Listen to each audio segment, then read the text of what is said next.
जो दूसरी औरतें हुआ करती थी, जो माल गनीमत में आती थी, उनको लौंडिया बना के रखा जाता था।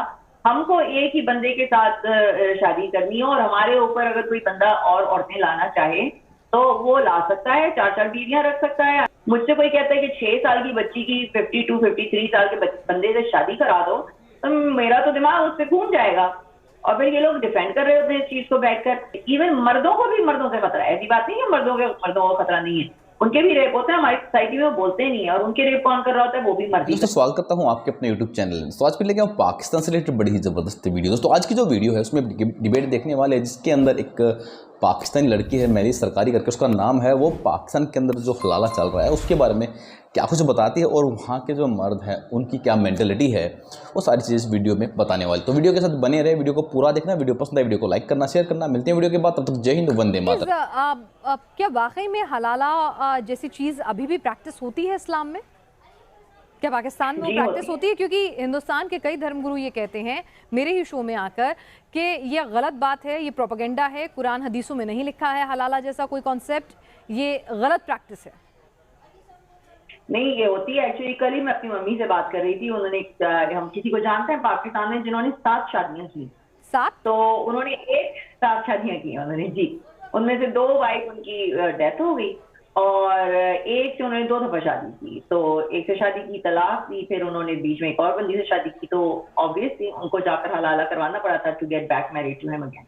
तो ये आज भी होती है ये चीज। This is something you have to do. ये जो चीजें लिखी हुई हैं शरिया के मुताबिक, आप उनको चेंज थोड़ी कर सकते हो ना। और हलाला करवाना जरूरी है मतलब, और पुरुषों के लिए हलाला जैसा कोई कॉन्सेप्ट नहीं है मतलब? नहीं, उन लोगों के लिए नहीं है। और ये हलाला कौन करेगा? ये कहना होता है कि मर्द को, यानी ये देखना, मर्द को सजा मिलती है कि उसकी औरत जो है वो किसी और के पास जा रही है, तो उसको एक तरह से सजा देने के लिए ये चीज रखी गई। और मुझे ये समझ नहीं आता कि जो औरत कर रही है उसके ऊपर जो हो रहा है वो नहीं दिख रहा। और ये हलाला कौन कंडक्ट करता है? मतलब कोई प्रीचर होता है, कोई घर का सदस्य होगा, या कोई भी कर सकता है? अब तो हलाला सेंटर्स भी हैं, ऑनलाइन आप सर्च करते हैं तो आपको बहुत सारी चीजें मिल जाती है। मगर यूजुअली आप अपने जो मॉस्क के मौलवी जो होते हैं आपके नेबरहुड में, उन्हीं के पास जाते हैं और उन्हीं से डिसीजन ली जाती है, and they are the ones that help you. बहुत सारे ऐसे केसेस आए हैं जहाँ पर हलाला के नाम पे बहुत मिसयूज किया जाता है औरतों को, and it's kind of become like a business. चंद जगहों पर तो ये बिजनेस की तरह इस्तेमाल किया जाता है जी।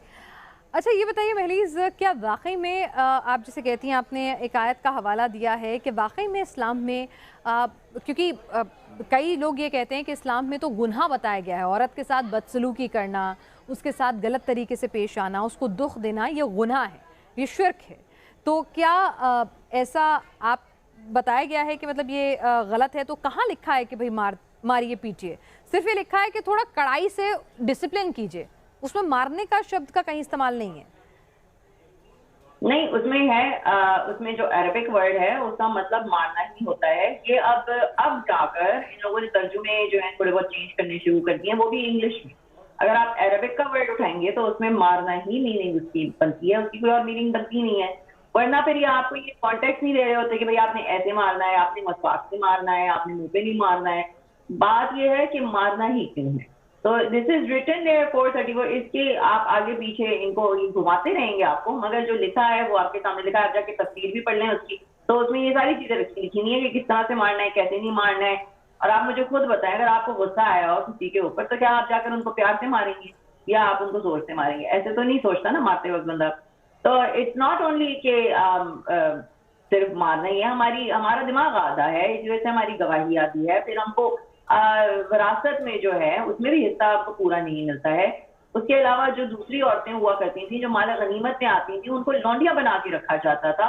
हमको एक ही बंदे के साथ शादी करनी है, और हमारे ऊपर अगर कोई बंदा और औरतें लाना चाहे तो वो ला सकता है, 4-4 बीवियां रख सकता है। ये किसी भी आप औरत से पूछ लें, आप वो बर्दाश्त नहीं करेगी कि उसके ऊपर सौतन आए या उसके मियाँ की किसी और के साथ शादी हो।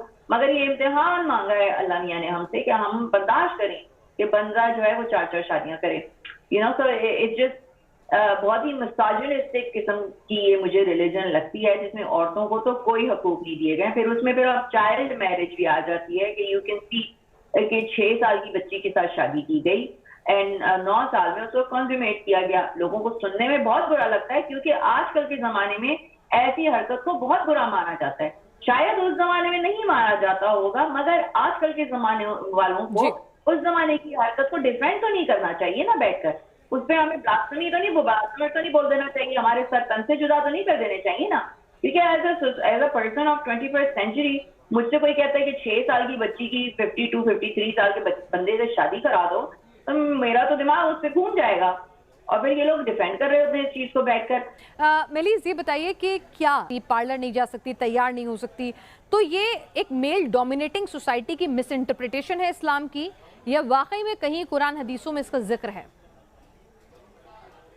नहीं, जो सजना संवरना ये सारी चीजें जो हैं सिर्फ आपके हस्बैंड के लिए हैं, चार दीवारी के पीछे हैं। यहाँ तक कि आपने उनसे बात भी ऐसे करनी है कि आप किसी बंदे को लुभा नहीं देंगे, आराम से प्यार से बात नहीं करें, आपको सब लहजे में बात करनी है टू द पॉइंट, ताकि वो बंदा कहीं वो नहीं हो जाए। तो ये चीजें तो हैं ही।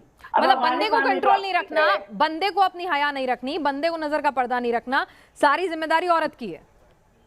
जी, मैं वही तो बात करती हूँ। मैं कहती हूँ देखिए, एक सोसाइटी में हम बाहर निकलती हैं तो हमको खतरा है मर्दों से, इवन मर्दों को भी मर्दों से खतरा है। ऐसी बात नहीं है मर्दों को खतरा नहीं है, उनके भी रेप होते हैं, हमारी सोसाइटी में वो बोलते नहीं है। और उनके रेप कौन कर रहा होता है? वो भी मर्द ही कर रहे होते हैं। और अगर इनको रिफॉर्म करना पड़ेगा तो इनको बहुत सारी हदीसें जो हैं उनको हटा देनी पड़ेगी, जैसे कि सऊदी अरब ने किया है कि जहां इनको यूज करना होता है अल्लाह मियां को या कुरान को, वहां फौरन ले आते हैं।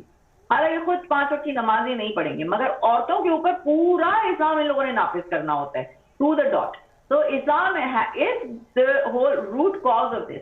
तो जब मैंने ये चीजें देखी है ना, तो मुझे ऑनेस्टली उस सारे सिस्टम। तो आशा करता हूँ आप लोगों ने वीडियो को पूरा देखा होगा और वीडियो को लाइक भी कर दिया होगा, और पाकिस्तान के ऐसे हालात देखकर काफ़ी हंसी भी आ रही होगी। देखो दोस्तों, ये हलाला मेरे ख्याल से आप ज़्यादातर लोग जानते होंगे हलाला होता क्या है, किस तरह से परफॉर्म किया जाता है इस्लाम के अंदर। और अगर नहीं समझ में आता तो आप यूट्यूब के अंदर हलाला व्हाट इज़ हलाला करके आप सर्च कर सकते हैं, आपको पूरी वीडियो की एक प्लेलिस्ट मिल जाएगी और वहाँ से आप समझ सकते हैं हलाला वैसे होता क्या है। लेकिन सबसे बड़ी बात यह है कि इसमें जो महिलाएं हैं उनका काफ़ी हरासमेंट होता है, उनके साथ काफ़ी अत्याचार किया जाता है। तो काफ़ी बुरा लगता है ये सारी चीज़ें सुनकर, लेकिन भाई क्या कर सकते हैं कि पाकिस्तान है। हालांकि देखो भारत के अंदर भी ऐसा था, अब वो सारी चीज़ें नहीं हैं। भारत के अंदर जो कुछ हमारे मुसलमान भाई है वो इन चीज़ों को रिकवर कर चुके हैं, लेकिन पाकिस्तान के अंदर ये चीज़ अभी भी चलती आ रही है। तो बाकी आप लोगों को वीडियो कैसी लगी कमेंट सेक्शन में ज़रूर बता देना। वीडियो पसंद आई वीडियो को लाइक करना, शेयर करना। मिलते हैं कुछ वीडियो के साथ, तब तक जय हिंद, वंदे।